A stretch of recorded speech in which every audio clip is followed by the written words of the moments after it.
California's rugged and scenic northwestern corner is the beginning of the great Pacific Northwest. Spectacular mountains and twisting rivers create a region of untamed and primitive beauty. In 1849, a member of the first expedition into the North Coastal Mountains reported, "As I gazed upon the wild and rugged country spread out before us, a feeling of dread came over me. I could hardly restrain from giving expression to feelings of doubt as to the result of the expedition." But because of that expedition and others that followed, the area was gradually opened by roads that followed the path of the river. Even today, the redwood country remains much the same as it was years ago. It is more populated, but outside the small townships and on either side of the modern highways that serve the area, the course of nature is the law that governs much of the land, and the forests and waters. Wintry storms that sweep in from the Pacific and dump heavy rains on California's northwest sector create a forest condition that has spawned great stands of fir and redwood timber. It was the presence of timber in vast quantities that spurred the development of California's important lumber industry and opened the area to settlement. Today, lumber accounts for as much as 70% of the economy of some Northwest counties, and the world's only source of redwood is found here. The combination of forests, rivers, and streams, and an abundance of wildlife make the area one of the world's most beautiful natural preserves.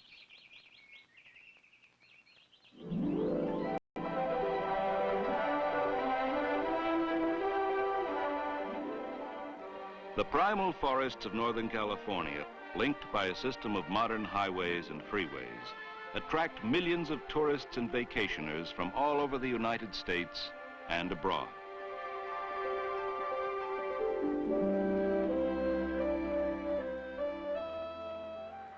The same combination of ocean air and mountainous terrain that has produced the redwood and fir has also created the crooked, winding rivers named Eel, Klamath, Mad, Trinity, Smith, and Van Dusen. The near-constant veil of Pacific fog hangs wet and heavy in the river canyons, and the long, humid season of rain that soaks the valleys make Northwest California phenomenally fertile. Soft, green valleys make ideal grazing lands that rarely suffer from drought. But the abundance of rain and the constant threat of excessive rain, saturated slopes, and inadequate flood control facilities leave the coastal regions almost defenseless against quick and widespread flooding. In December of 1964, just at Christmas time, a continuous rainfall saturated the Coast Range and the Klamath Mountains. A similar rain condition had created record floods in 1955, and it was assumed by many that the 55 flood level represented the maximum danger from the Mad, the Klamath, the Smith, Eel, Trinity, and Van Dusen. But on December 19, 1964, just 6 days before Christmas, Californians heard this startling pronouncement from Governor Edmund G. Brown. I've been informed by the United States Weather Bureau that weather conditions developing over Northern California mean continuing heavy rains. All streams in the northern part of the state are rising. Predictions are for a continuation of that trend, with flood stages... On the morning of December 20th, an observer reported the Eel River is only a little over 4 feet below the 1955 flood and appears to be rising a foot an hour at this time. By 6 o'clock on the evening of December 20th, it became evident that all rivers north of the Eel would rise above original estimates based on river gauges. But many of the gauges were lost in the torrents of mud and debris that were sliding into the charging rivers. As residents began to evacuate threatened lowlands, an editorial in the Humboldt Standard said, No greater force for destruction ever was assembled in Humboldt County in remembered or written history. And then California's Christmas floods of 1964 became headline news from coast to coast. Floodwaters continue spreading over southern Oregon and northern California, with many areas isolated from land transportation. Northern California rivers, swollen with record amounts of rain, are pouring across access routes, destroying bridges and inundating entire communities. Flood stages in most areas have already passed the 1955 flood level, and further disaster is threatened by the still rising waters. The city of Eureka and all of Humboldt County are completely cut off from highway travel in all directions. From those areas where communications have not been lost, come reports of serious damage to bridges and highways. The few flood control facilities in the northern river system have been unable to contain the fast rising waters, and up to 20 feet of current is flowing through spillways. Released waters joining the swift, powerful currents of angry rivers add greater velocity and destructive force to downstream currents. Collecting lumber and debris, the fast-moving waters batter a steel and concrete bridge over the American River near Auburn in the Sierra Nevada foothills. A large storage tank becomes a water-borne missile aimed at the low-lying bridge.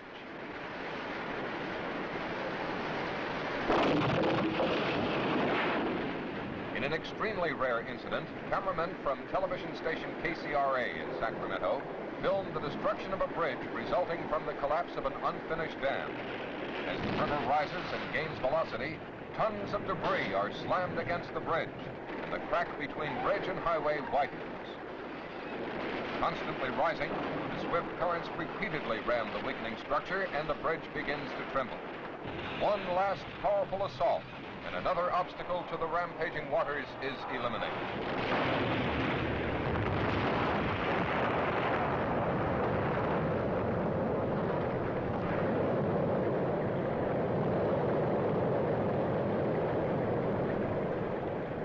A bridge that had taken many months to construct is lost in a matter of minutes. At Alton, where the Eel and Van Dusen rivers join, two young men abandon their car to the rising currents, and spectators watch helplessly as an abandoned dog floats downstream to certain death. Those who have not been trapped by the sea of floodwaters are evacuating by any means available.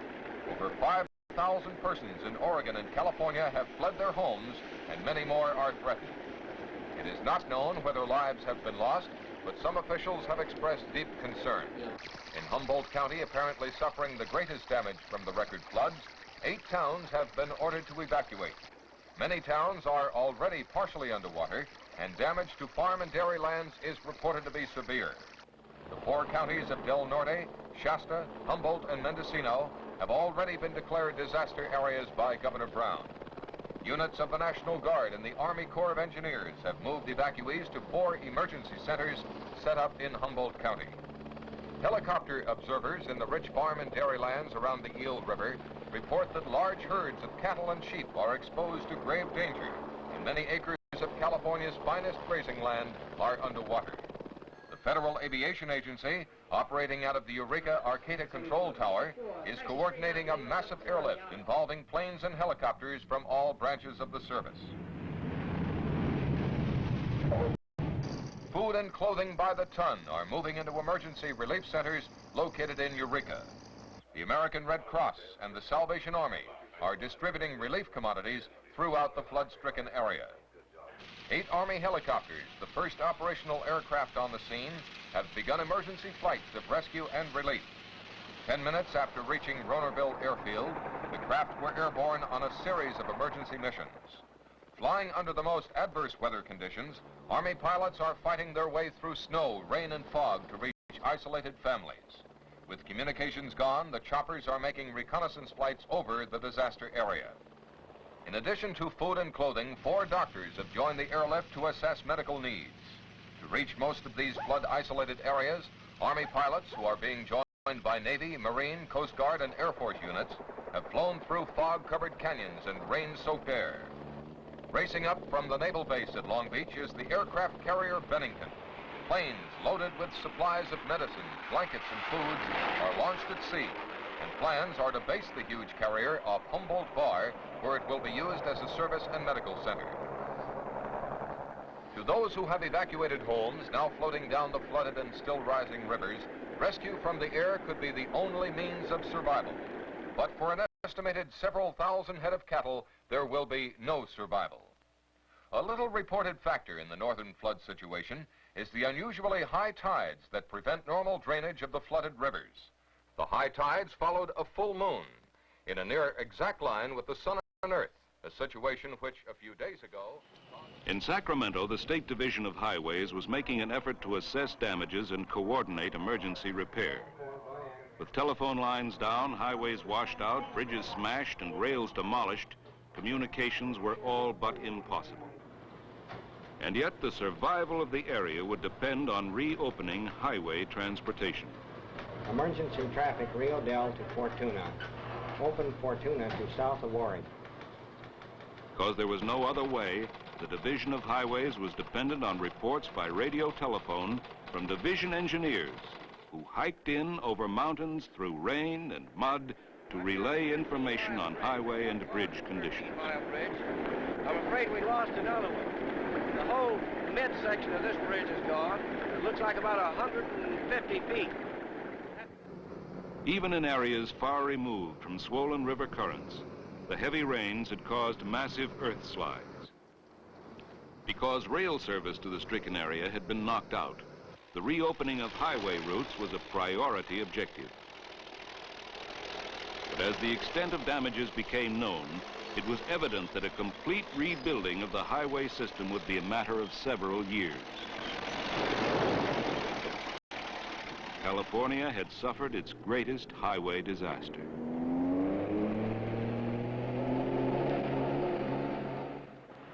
Emergency crews were quickly dispatched to washed-out bridge and highway sites and remained there until temporary structures had been completed. The Bailey Bridge, a creation of the emergencies of war, became a lifeline to communities made inaccessible by the raging waters.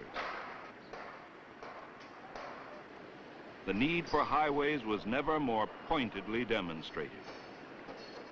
Restoration of highway facilities was begun on a crash basis as soon as the waters subsided. Every highway in the flood area suffered major damages. Where roads followed the riverbed, the torrential flows cut away the base of canyon slopes, brought slides of mud cascading into the rivers, taking the road with it. Logs and debris that had battered scores of bridges into submission were washed out to sea to return with the tide.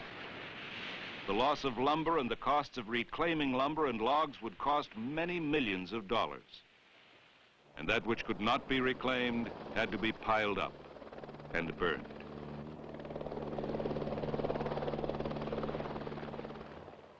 To be sure that severely damaged roads could accommodate essential traffic, a convoy system was established by the California Highway Patrol.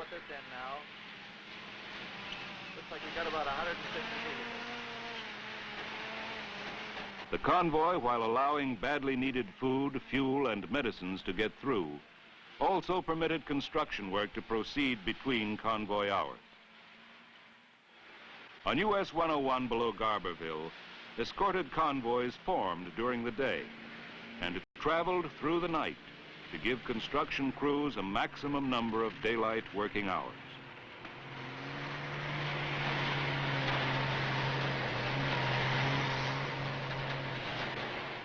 When the rain had finally stopped and the sun burned through the heavy layers of fog, it revealed a sea of mud and silt where farms and villages had been.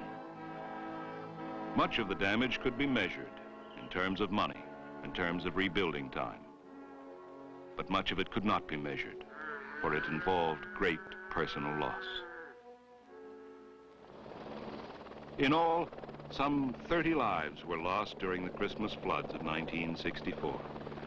Hundreds of houses were destroyed, and a few towns completely wiped out. A helicopter observer at the height of the flood in Pepperwood reported, "Pepperwood is completely gone. It's just a huge pile of debris. Houses are stacked on top of houses. The entire area is floating. Nothing is standing. Nothing but debris."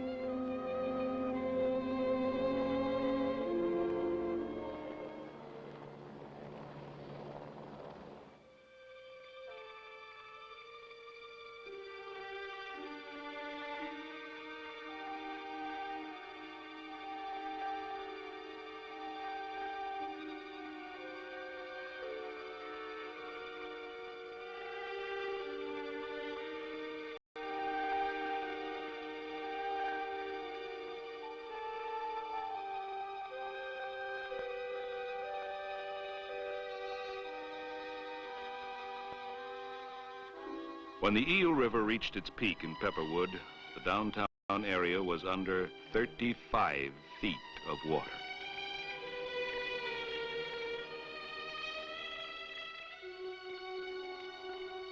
Five died in Pepperwood.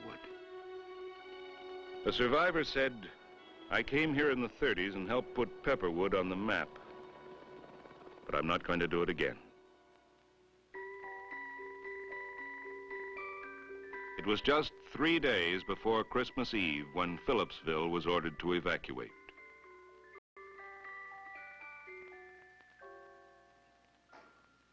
And when residents returned, they found their houses gone or demolished. In the rich bottomlands of Ferndale, the entire county road system was destroyed. Homes were lost and hundreds of head of cattle perished. In the town of Wiyot by the Eel River, at least 54 buildings were destroyed by 35 feet of floodwaters that raced down the main street. The town of Klamath, a world-famous salmon and steelhead fishing community, is gone. The mighty force of the swollen Klamath River swept through the summer home community of Klamath Glen, flattening everything in its path.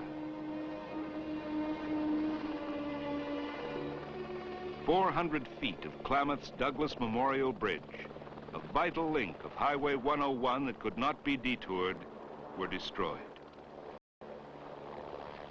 Near State Route 96, Bluff Creek left its bed, found new strength in its great volume of water, and smashed a gaping hole through the highway.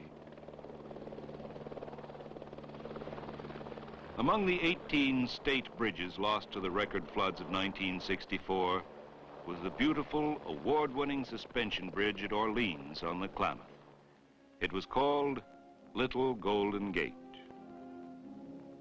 The Orleans community is split by the Klamath, and when the bridge collapsed, the only link to limited supplies was by motorboat.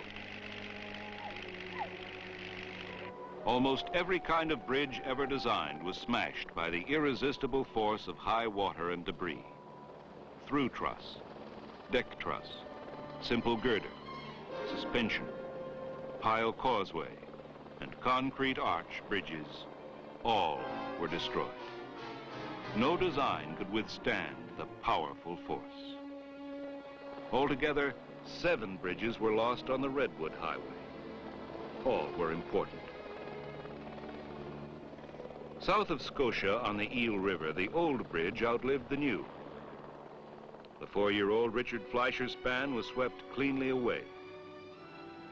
Near Dyerville at the South Fork of the Eel, the old bridge gave way and the new one held.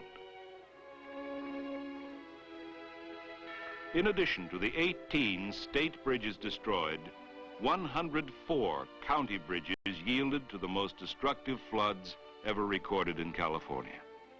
The bridge pier at Martin's Ferry rises 95 feet above normal water line, but flood debris was left on its top. The Klamath's crest in the narrow gorge is estimated to have reached 115 feet. Canyon walls along the banks of the Eel, the Klamath, the Smith, the Trinity, and Van Dusen are often high and steep. And when the base of the slope had been washed out, there was no place to go but down the river. And when the banks went, the roads disappeared in the swirling waters. Slides and slip-outs removed whole sections of road over the entire north coastal area. Transportation problems for the stricken area were further compounded by severe damage to some 100 miles of northwestern Pacific rail lines. Between 20 and 30 miles of rails were washed down the Eel River. The remainder of the area's only rail line, considered an engineering masterpiece when constructed, was wrecked and out of service for an estimated 6 months. The great logging industry, essential to the dynamic growth of the entire state, would now depend on quickly restored highways to move their products to market.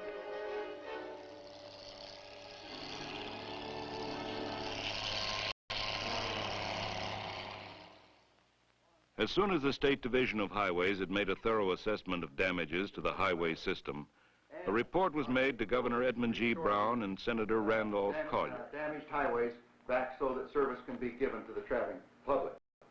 As you know, Governor, from your trip to the area last week, Senator Collier, chairman of the Senate Transportation Committee, was joined at the governor's briefing by heads of government agencies involved in rebuilding and emergency repair. To this map in front of me, I would like to point out that each one of those numbers represents a major bridge that has been damaged or completely demolished. Each one of the heavy black lines is a state highway where the service has been stopped because of either a damaged bridge or a washout or a slip out or a slide. When do you think you'll be able to open that area up again and get those roads in repair? Well, Governor, the roads are under repair now. The matter of the date of opening depends an awful lot on the weather that we have for the next several weeks. In this area on 101, between Cummings and Leggett, this is the important part of opening to the south from Eureka. We hope that within 2 to 3 weeks we'll be able to get emergency traffic through under a controlled convoy type of movement. Well, thank you very much, Mr. Gillis. I assure you that as governor of this state, I'll do everything just as fast as possible to see that that entire area is opened up again. And I know that you're going to get help from the legislature of the state of California. We want that area opened up just as soon as we possibly can.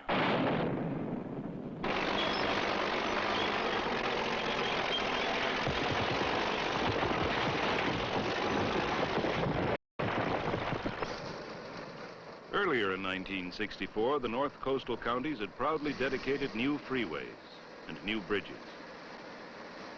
Business, industry, and residents had foreseen an easing of their relative isolation. But before year's end, many of the older stretches of highway lay in ruin, and scores of bridges gone. There was nothing to do but commence rebuilding.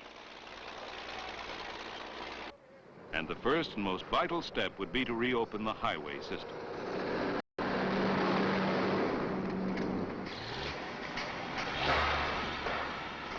Temporary repairs had allowed the necessities of food, clothing, and medicine to reach flood victims. And now the job of rebuilding was underway. The restoration of highway lifelines would be a matter of survival for the Redwood country.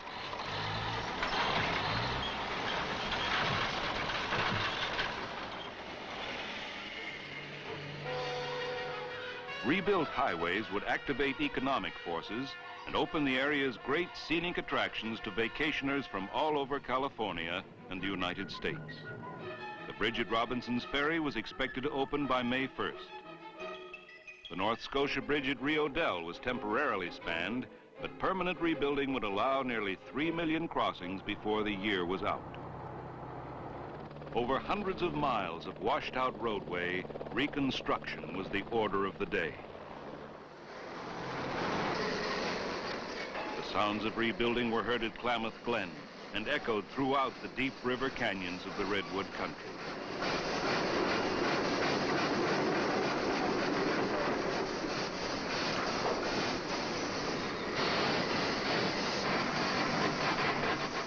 It may take years to completely rebuild all bridges and highways, but the work was begun.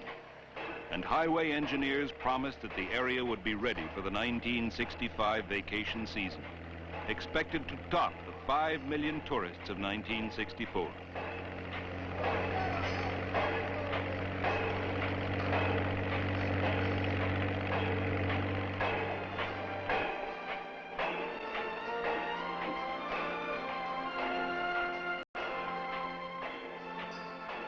It would be a long and tough fight. But this land of poetic beauty and extraordinary fertility will survive the great Christmas floods of 1964. For in the devastation, there remained confidence. A confidence based on man's ability to survive and build for the future. And to the republic for which it stands,